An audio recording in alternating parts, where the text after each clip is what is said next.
வணக்கம் மக்களே. மீன் மேக்கர் வச்சு ஒரு சைடு செய்வது எப்படின்னு பார்ப்போமா? சுடுதண்ணியை சூடாக வச்சுக்கணும். அது மீன் மேக்கரை போட்டு 10 நிமிஷம் நல்லா ஊற வைக்கணும். நல்லா ஊறி முடித்த பிறகு அதை வடிகட்டியில் வச்சு நல்லா அதை ப்ரெஸ் பண்ணி பார்த்தோம்னா அது பஞ்சு மாதிரி இருக்கும். நல்லா அதுக்கப்புறம் வடிகட்டி வச்சு நல்லா வடிகட்டிடணும். அது மேலே அந்த கொஞ்சம் பச்சை தண்ணி ஊற்றி அதை கொஞ்சம் சூடாக கொஞ்சம் தணிக்கணும். தணித்து முடித்த பிறகு நல்லா பிழிஞ்சுக்கணும்.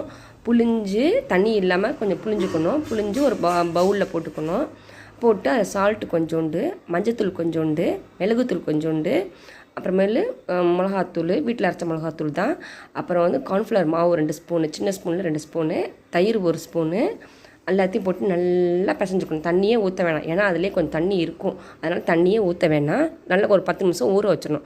கொஞ்சம் மீடியம்னு ஸ்லோவில் நல்லா எண்ணெய் காய வச்சு நல்லா பொரித்து மத்தியானம் லஞ்சுக்கு குழந்தைங்களுக்கு புளியோதரையோட மீன் மேக்கர் பொரித்து